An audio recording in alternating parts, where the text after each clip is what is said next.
Hello student, good evening. मैं doctor Surendra Kumar. आज हम लोग इग्नू द्वारा आयोजित परीक्षा जो 4 मार्च 2022 से निर्धारित है, उस पर आज हम लोग चर्चा करेंगे। अति महत्वपूर्ण टॉपिक पर चर्चा करेंगे। आज का जो टॉपिक है वह है MGPE 8। MGPE 8 के तहत जो अति महत्वपूर्ण प्रश्न बनते हैं उस पर आज हम लोग चर्चा करेंगे कि उस पर कौन-कौन से प्रश्न बनते हैं, जो पढ़ लिया जाए तो उससे प्रश्न परीक्षा में ज़रूर पूछे जाएँ। तो मैं आप लोगों को बता दूँ, थोड़ी बेसिक जो चीज़ है उसको आप लोग जानने का प्रयास करें कि एमजीपी 8 में पढ़ना क्या है। एमजीपीई 8 में पढ़ना है आपको शांति और संघर्ष समाधान का गांधीवादी दृष्टिकोण। क्या पढ़ना है उसमें? शांति और संघर्ष समाधान का गांधीवादी दृष्टिकोण पढ़ना है, ठीक है। इसका जो समय सीमा है वह 2 घंटा है और अधिकतम अंक है वो 50 नंबर का है और प्रश्नों की संख्या 5 होगी। वहाँ 2 भाग होगा, भाग 1, भाग 2। भाग 1 से 2 या 3 प्रश्न बना सकते हैं और भाग 2 से 3 या 2 प्रश्न बना सकते हैं। कुल मिलाकर 5 प्रश्न का उत्तर देना है और दोनों भाग को आप लोगों को टच करना है, ठीक है। इसका जो शब्द सीमा है वह है आपका 500 वर्ड। 500 वर्ड में आपको प्रत्येक प्रश्न का जवाब देना है। तो चलिए कॉपी पेन निकालिए और प्रश्नों को लिखिए कि जो 4 मार्च से जो परीक्षा निर्धारित है उसमें कौन-कौन से प्रश्न आप लोगों से पूछा जाएगा, उसका जवाब आप लोग दे पाए। तो चलिए पहला जो प्रश्न है, शांति को परिभाषित कीजिए। शांति को परिभाषित कीजिए तथा शांति के यंत्र के रूप में राज्य और नागरिक समाज की भूमिका का मूल्यांकन कीजिए। फिर मैं एक बार प्रश्न को दोहराता हूँ कि शांति को परिभाषित कीजिए तथा शांति के यंत्र के रूप में राज्य और नागरिक समाज की भूमिका का मूल्यांकन कीजिए, ठीक है। आइए अब दूसरा प्रश्न पर। गांधी द्वारा प्रस्तुत सत्याग्रह के सिद्धांतों को समझाइए। फिर मैं एक बार प्रश्न को दोहराता हूँ कि गांधी द्वारा प्रस्तुत सत्याग्रह के सिद्धांतों को समझाइए, ठीक है। आइए नेक्स्ट जो प्रश्न है, तीसरा जो प्रश्न है, संघर्ष को परिभाषित कीजिए। संघर्ष को परिभाषित कीजिए तथा हिंसा और संघर्ष पर गांधी के विचारों का विवेचन कीजिए। फिर मैं एक बार प्रश्न को दोहराता हूँ कि संघर्ष को परिभाषित कीजिए तथा हिंसा और संघर्ष पर गांधी के विचारों का विवेचन कीजिए, ठीक है। आइए नेक्स्ट जो प्रश्न है, संवाद संवाद की संकल्पना से आप क्या समझते हैं? संवाद की संकल्पना से आप क्या समझते हैं? संघर्ष समाधान में इसकी क्या प्रासंगिकता है? फिर मैं एक बार प्रश्न को दोहराता हूँ कि संवाद की संकल्पना से आप क्या समझते हैं?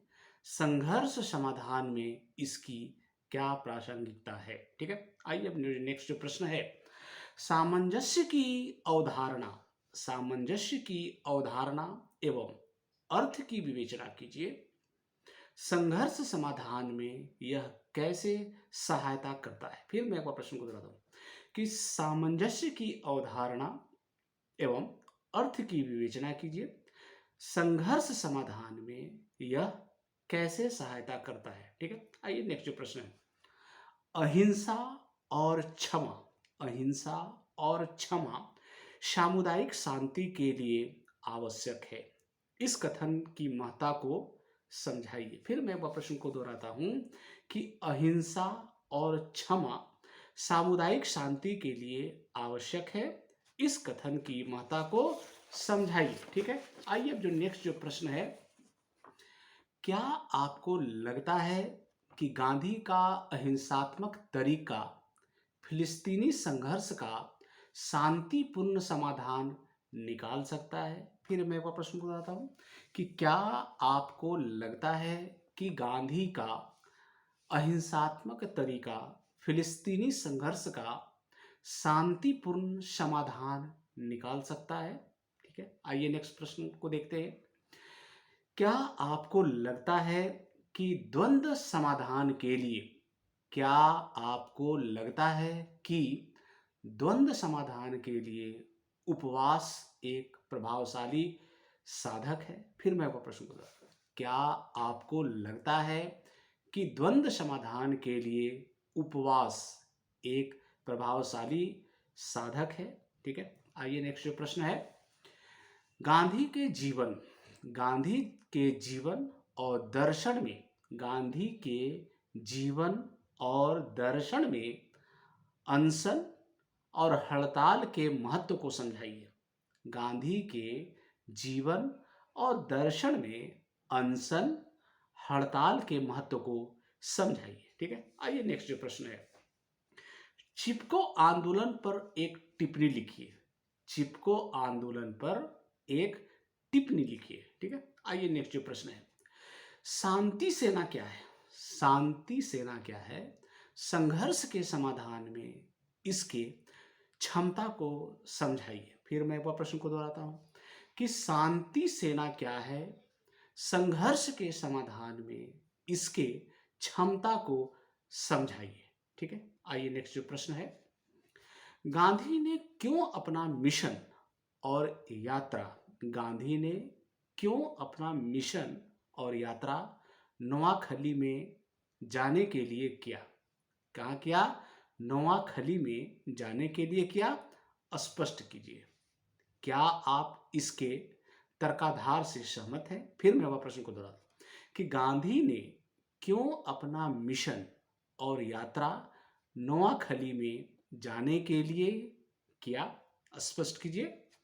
क्या आप इसके तर्काधार से सहमत हैं? ठीक है, आइए नेक्स्ट जो प्रश्न है, प्रत्यक्ष और संगठनात्मक प्रत्यक्ष और संगठनात्मक हिंसा के बीच अंतर का वर्णन कीजिए। फिर मैं वह प्रश्न को दोहराता हूं कि प्रत्यक्ष और संगठनात्मक हिंसा के बीच अंतर का वर्णन कीजिए। ठीक है, आइए नेक्स्ट जो प्रश्न है, म्यांमार में लोकतांत्रिक आंदोलन पर गांधी की प्रासंगिकता का मूल्यांकन कीजिए। फिर मैं वह प्रश्न को दोहराता हूं कि म्यांमार में लोकतांत्रिक आंदोलन पर गांधी की प्रासंगिकता का मूल्यांकन कीजिए। ठीक है, आइए नेक्स्ट जो प्रश्न है, श्रीलंका के निर्जातीय संघर्ष में भारत की भूमिका का उल्लेख कीजिए। फिर मैं वह प्रश्न को दोहराता हूं कि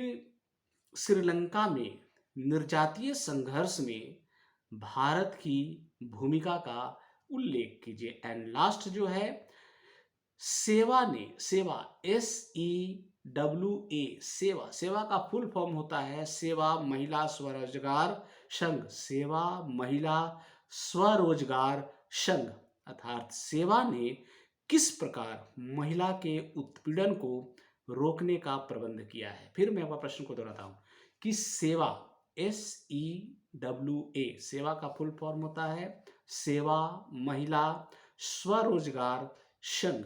सेवा ने किस प्रकार महिला के उत्पीड़न को रोकने का प्रबंध किया है? ठीक है, ये मैंने 15-16 प्रश्न दिया है और मुझे आशा ही नहीं पूर्ण विश्वास है कि जो मार्च माह में जो परीक्षा आपको निर्धारित की गई है उसमें इससे प्रश्न जरूर पूछे जाएंगे। मैं आपको बता दूं कि मैंने एक ऐप भी लॉन्च किया है जिसमें बहुत सारे प्रश्न उसमें हैं, प्रतियोगी परीक्षा से संबंधित हैं, इग्नू से संबंधित हैं, एमए से संबंधित है और बीए के स्टूडेंट को भी उसमें लाभ मिलेगा। उसमें बहुत सारे नोट्स हैं, आप वहाँ भी जाकर देख सकते हैं और मेरे यूट्यूब चैनल पर भी इससे रिलेटेड बहुत सारे प्रश्न वहाँ उसके उत्तर भी वहाँ उपलब्ध हैं, उसका आप लोग लाभ उठाएं। थैंक यू, धन्यवाद।